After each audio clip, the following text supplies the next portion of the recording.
Shanghai സഹകരണ ഉച്ചകോടിക്ക് ഇന്ന് തുടക്കമാകും. പ്രധാനമന്ത്രി നരേന്ദ്രമോദിയും ചൈനീസ് പ്രസിഡന്റ് ഷി ജിൻപിങ്ങുമായുള്ള കൂടിക്കാഴ്ച ഇന്ന് നടക്കും.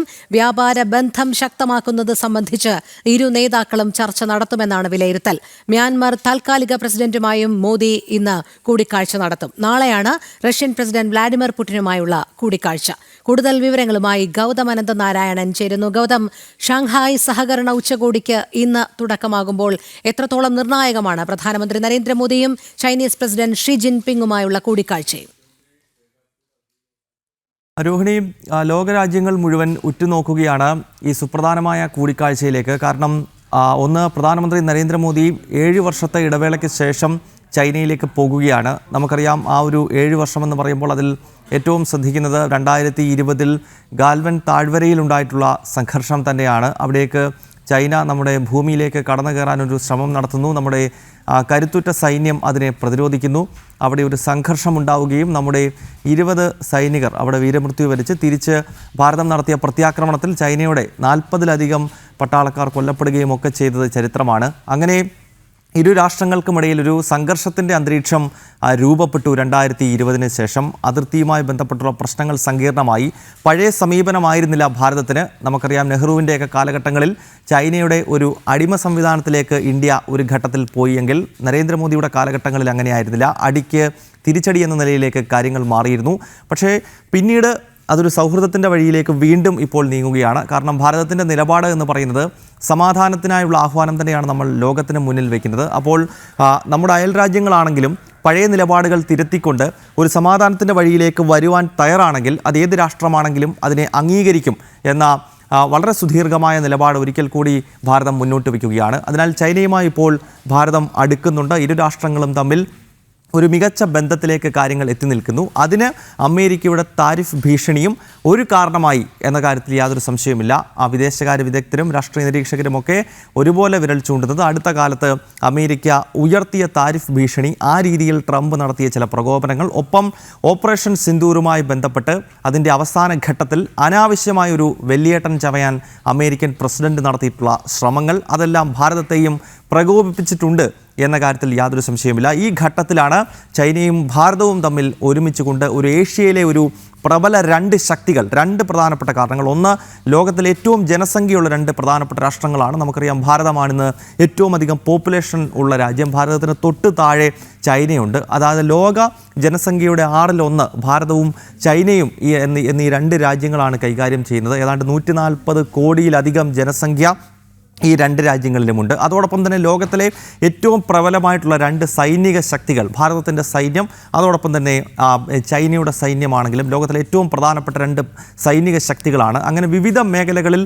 ലോകരാഷ്ട്രങ്ങളെ നിയന്ത്രിക്കാൻ കഴിയുന്ന ഏഷ്യയിലെ 2 പ്രധാനപ്പെട്ട ശക്തികളുടെ തലവന്മാരാണ് ഇന്നിപ്പോൾ ചൈനയിൽ കൂടിക്കാഴ്ച നടത്താൻ പോകുന്നത്. പ്രത്യേകിച്ചൊരു മഞ്ഞുരുക്കം ഉണ്ടായിരിക്കുന്നു. ഭാരതവും ചൈനയും തമ്മിലൊരു യുദ്ധസമാനമായ അന്തരീക്ഷം ഗാൽവന് ശേഷം പല ഘട്ടങ്ങളിൽ രൂപപ്പെട്ടുവെങ്കിലും അതെല്ലാം മാറി അവിടെ ഒരു സമാധാന അന്തരീക്ഷം രൂപപ്പെടുകയും അതിർത്തി പ്രശ്നങ്ങൾ ഉൾപ്പെടെ ചർച്ച ചെയ്യുന്ന രീതിയിലേക്ക് പ്രധാനമന്ത്രി നരേന്ദ്രമോദിയും ഷി ജിൻപിങ്ങും ഒരു വട്ടമേശയ്ക്ക് ചുറ്റുമിരുന്നു കൊണ്ട് കാര്യങ്ങൾ സംസാരിക്കുന്നു എന്ന് പറയുമ്പോൾ ലോകരാഷ്ട്രങ്ങൾ തീർച്ചയായും ഈ സുപ്രധാനമായ കൂടിക്കാഴ്ചയിലേക്ക് ഉറ്റുനോക്കുകയാണ്. രോഹിണി, അതോടൊപ്പം ഗൗതം, ഭാരതത്തിന്റെ നിലപാട് എപ്പോഴും നയതന്ത്ര ബന്ധങ്ങൾ ഊഷ്മളമായി തന്നെ മുന്നോട്ട് കൊണ്ടുപോകുക എന്നുള്ളതാണ്. അതിന്റെ അടിസ്ഥാനത്തിൽ തന്നെയാണ് ഭാരതം ലോകരാഷ്ട്രങ്ങളുമായി ഇടപെടുന്നത്. പക്ഷേ എപ്പോഴെങ്കിലും ഭാരതത്തിന്റെ ആത്മാഭിമാനത്തിന് കോട്ടം തട്ടുന്ന രീതിയിലുള്ള ഇടപെടലുകളോ തീവ്രവാദാക്രമണങ്ങളോ ഉണ്ടായാൽ കനത്ത തിരിച്ചടി തന്നെ നൽകിക്കൊണ്ടാണ് നരേന്ദ്രമോദി സർക്കാർ മുന്നോട്ട് പോകുന്നതും. ഇപ്പോൾ ഏറ്റവും ഒടുവിലായി ഭാരതം ചൈന ഒരു നയതന്ത്ര ബന്ധത്തിലേക്ക് നീങ്ങുമ്പോൾ ചില വിമർശനാത്മക സ്വരങ്ങളും ഉയരുന്നുണ്ടല്ലോ. അതായത്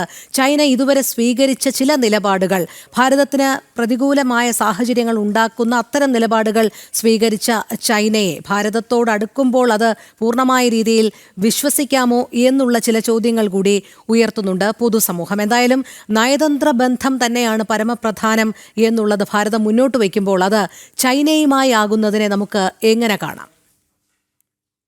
രോഹിണിയും അതുതന്നെയാണ് തീർച്ചയായിട്ടും ഒരു പ്രസക്തമായ ചോദ്യം തന്നെയാണത്. കാരണം ചൈനയെ സംബന്ധിച്ചിടത്തോളം പൂർണ്ണമായി നമുക്ക് ഏതൊക്കെ രീതിയിൽ വിശ്വസിക്കാൻ കഴിയുമെന്നൊരു ചോദ്യമുണ്ട്. കാരണം ചൈന ഒരു ജനാധിപത്യ സ്വഭാവമുള്ള രാഷ്ട്രമല്ല, ഒരു കമ്മ്യൂണിസ്റ്റ് രാജ്യമാണ് ചൈന എന്ന് പറയുന്നത്. കാരണം കമ്മ്യൂണിസം എന്ന് പറയുമ്പോൾ തന്നെ നമുക്കറിയാം, അവിടെ ജനാധിപത്യത്തിന് സ്ഥാനമില്ല, അവിടെ തെരഞ്ഞെടുപ്പുകളില്ല, അവിടെ ഏകാധിപത്യത്തിൻ്റെ ഒരു സ്വഭാവം കാണിക്കുന്ന ആശയം. കമ്മ്യൂണിസമാണ് അവിടെ നിലനിൽക്കുന്നത്.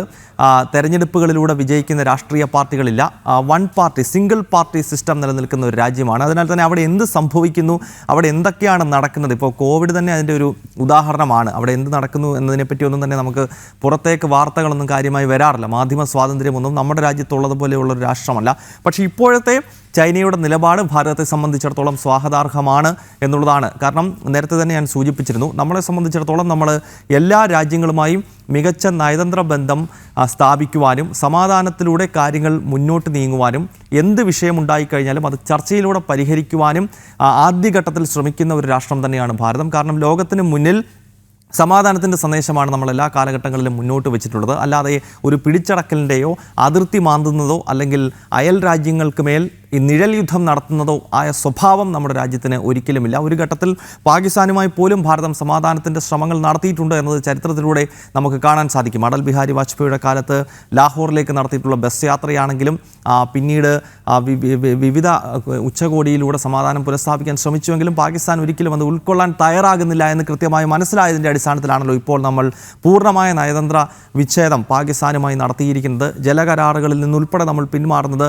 പാകിസ്ഥാനുമായി ചർച്ച നടത്തിയിട്ട് കാര്യമില്ല എന്ന പൂർണ്ണമായ ബോധ്യത്തിൻ്റെ അടിസ്ഥാനത്തിലാണ്. ചൈനയെ സംബന്ധിച്ചിടത്തോളം ഇപ്പോൾ ഒരു സമാധാന അന്തരീക്ഷം എത്തുന്നു. ഒരു ചർച്ചയ്ക്ക് ഷീ ജിൻപിങ്ങും ഭരണകൂടവും തയ്യാറാകുന്ന ഘട്ടത്തിൽ തീർച്ചയായും അത് കൃത്യമായി ഉപയോഗപ്പെടുത്തുക. ഒപ്പം അമേരിക്ക ഉയർത്തുന്ന താരിഫ് ഭീഷണിക്കെതിരെ ഏഷ്യയിലെ ഈ പ്രബലമായ രണ്ട് ശക്തികൾ ഒരുമിക്കുന്ന ഘട്ടത്തിൽ അത് അമേരിക്കയ്ക്ക് വലിയ തിരിച്ചടിയാകുമെന്ന ലക്ഷ്യം കൂടി ഭാരതത്തെ സംബന്ധിച്ചിടത്തോളം ഇപ്പോഴത്തെ ഈ സാഹചര്യം ഉപയോഗപ്പെടുത്തുന്നതിലൂടെ ഉണ്ട് എന്ന കാര്യത്തിൽ യാതൊരു സംശയമില്ല. ഒപ്പം രോഹിണി ചോദിച്ചതുപോലെ ഭാവിയിൽ അല്ലെങ്കിൽ ഏതെങ്കിലും ഒരു ഘട്ടത്തിൽ വീണ്ടും കമ്മ്യൂണിസ്റ്റ് ചൈന അതിർത്തിയിൽ പ്രകോപനം സൃഷ്ടിക്കുകയോ അല്ലെങ്കിൽ മുൻപ് ഗാൽവനിൽ കാട്ടിയതുപോലെ ഒരു കടന്നുകയറ്റത്തിന് ഒരു ശ്രമം നടത്തുകയോ ചെയ്തു കഴിഞ്ഞാൽ തീർച്ചയായും ഈ രാഷ്ട്രത്തിൻ്റെ ഭാഗത്ത് നിന്നും അതിന് തിരിച്ചടികൾ ഉണ്ടാകും, അതിനെ പ്രതിരോധിക്കും എന്ന കാര്യത്തിൽ യാതൊരു സംശയമില്ല. പക്ഷേ ഇപ്പോൾ അനുകൂലമായി വന്നിരിക്കുന്ന ഈ സമാധാനത്തിൻ്റെ അന്തരീക്ഷത്തെ കൃത്യമായി ഉപയോഗപ്പെടുത്തുക എന്ന നയതന്ത്ര തന്ത്രം തന്നെയാണ് ന്യൂഡൽഹി ഈ ഘട്ടത്തിൽ ഉപയോഗിക്കുന്നത്. രോഹിണി.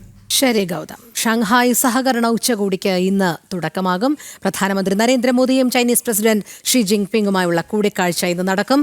വ്യാപാര ബന്ധം ശക്തമാകുന്നത് സംബന്ധിച്ച് ഇരു നേതാക്കളും ചർച്ച നടത്തും എന്നാണ് വിലയിരുത്തൽ. ഗൗതം അനന്തനാരായണനാണ് വിവരങ്ങൾ നൽകിയത്.